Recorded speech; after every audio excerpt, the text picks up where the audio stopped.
Kayla from mindyourmind.ca. I'm here with Josh from Baptized in Blood. Hello, everyone. So you recently got signed with Roadrunner Records, sharing a label with bands such as Nickelback and Slipknot. Congratulations. Thank you. Tonight is your record release party for your debut Roadrunner record album. What compromises had to happen? And are you happy with what has been accomplished? Compromise? What do you mean? Just with finally going on a record label. Like, were there any compromises you had to make as a band to kind of go with the record label? Not really. I mean, we've been talking with Roadrunner for a few years now, and years ago when they'd come see us play, they'd always give us some type of constructive criticism, but it was nothing that we wouldn't have done anyways. You know, like, get yourself a booking agent, get yourself a manager, go on as many tours as you can. Yeah. That's all stuff that we wanted to do anyway, so it's like, we did that and progressed as a band, and then they finally started paying attention to us, and now we're here, and it's awesome. Fair enough. There's nothing we don't like about it. So are you happy with what's been accomplished so far? Oh yeah, for sure. Any added pressure now being on a record label, or is it more relaxed, or pretty much the same? There's definitely a lot more work to do. I think a misconception that people have is you get signed to a big record label and you're home free, you've made it, you don't have to do any more work, but no, the work starts now. Really? Oh yeah, for sure. There's a lot more involved right now. So, you know, the five of us are constantly working on band things all day, every day. It's a full-time thing for us now. Yeah. I'm sure that's good for some people to know, because I think some people think that it gets a bit more easy after you're more organized, essentially. You definitely have a lot more people to work with at the label and with your management team, but you know, for everybody involved, it's a lot of work. Have you had that moment yet where you said to yourself, "We made it"? No, because I don't think we have made it, but we've definitely surpassed a lot of expectations that we've had over the years. We've been a band for 6 years, and this has gone way beyond what we ever expected of the band. You know, it started out as kind of like a silly joke side project 6 years ago, and that's all it was ever intended to be. Really? Yeah. Well, most of us were all in other bands at the time that were trying to do something with, but I don't know. I guess when you don't take things as seriously and you just go ahead and do whatever you want to do with the music, then I think people take notice of that and respect you a little bit more for that, for not really caring what other people think. It's good philosophy on life, too. Mm-hmm. You guys have toured a fair bit. What's your best memory from being on the road touring, or perhaps the most embarrassing memory? These are usually good ones.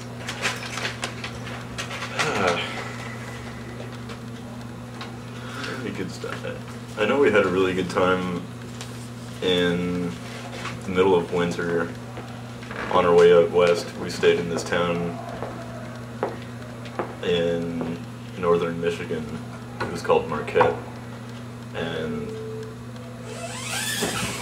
we just stopped there for the night on our way out west, and we went out to this bar and met a bunch of people, and the snow there is just insane. Like, they have snowbanks that are like 6 feet high, and all these people at the bar were like, "Hey, do you want to go to an after party?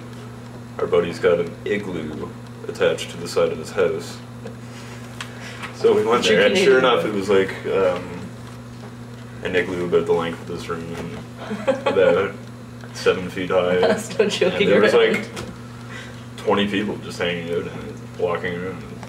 It was awesome. I don't know, that was a fun one. And then back in July, when we were with Fear Factory, they invited us over to their buddy's place to have a barbecue, and we always carry around this backyard game with us. It's called cornhole. It's like a beanbag toss game, kind of like horseshoes.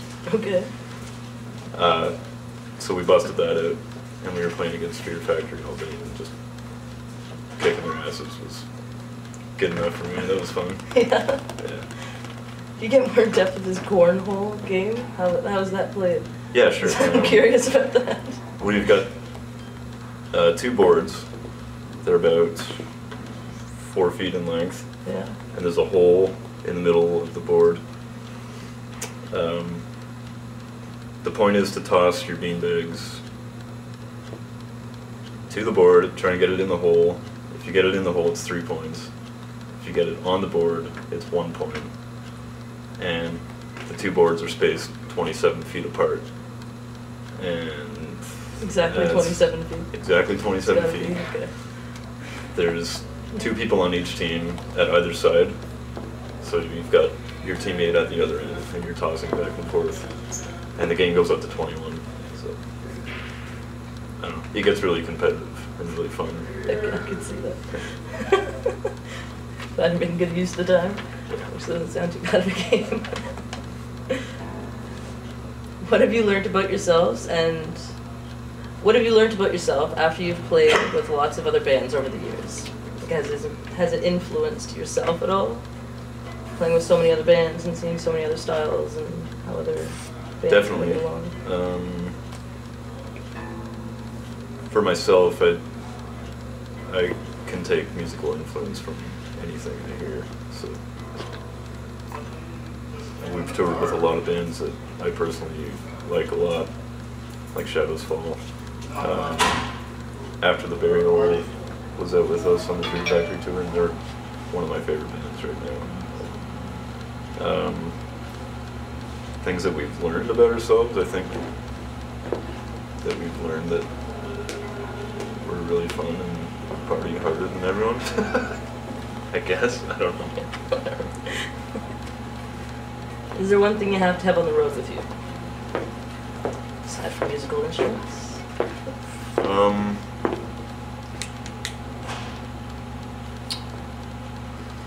Video games. For shags. Cigarettes. Food. I always stock up on canned food because I'm always broke and can't afford to buy it. Sleeping bag. Clean socks is a must. That's really it. Yeah. I think, off the top of my head. Yeah. Any particular kind of canned food? Yep, Maybe we could start a canned food drive. for sure. I always take tuna Good. and brown beans and probably some bread and peanut butter too. Alright, so all That's the all I need. essentials. Right. Okay. How do you deal with stress on the road? On the road, the only thing that would stress me out is money. Like, how am I going to eat? Or if I wanted a drink or something, am I don't know. Just take a step back and look at what you're doing and think that, a lot of people would love to be on the road touring in a band. So you just take a step back, look at what you're doing. Are you happy with what you're doing? And I say, yeah, this is awesome. So, and that just levels me out. It's calming to think that. Yeah. Any piece of advice that you would give to someone who's having a hard time and wondering about reaching out for help?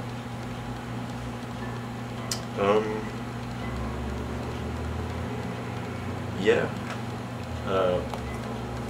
Well, like I just said, if you can take I don't know, a lot of things that people get stressed about are very minor things. To me, like even today, I was down at the mall, and a record came out today, and I went and bought it, Yes. and I was listening to it on the way home, and there was a guitar riff that I was like, why did I do that? Like, are people gonna like this? And then I was like, whoa, what am I saying right now? Do I like it? And I said, yeah. And then instantly I was like, okay, I'm awesome. It doesn't matter what anybody else thinks. As long as you're happy with what you do and who you are, then nothing else matters. Yeah, I agree with that. What are you hoping to accomplish as a band in the next few years? Well, I would hope to be able to tour in the UK and Europe, and hopefully Japan and Australia too. That'd be sweet. We recently got Dave Mustaine from Megadeth as our manager, so I'm hoping that we'll be able to do a tour with Megadeth. Yeah. Which I don't see that being an issue with him.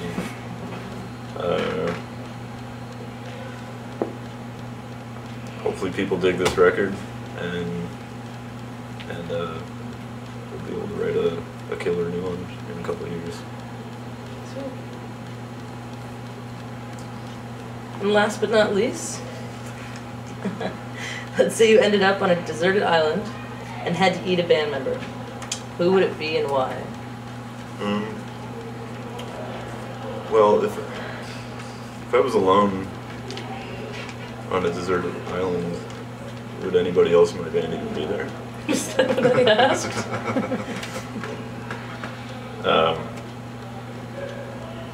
I might say Nick, because he's got the most meat on his body.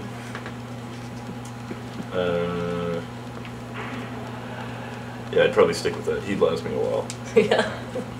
Okay. Fantastic. Well, thank you for having the interview with us. Thanks for having me. Good luck with the CD release tour. Thank you very much. Fantastic. It'll be a lot of fun, I'm sure. Thanks. Yeah, until we meet again. All right.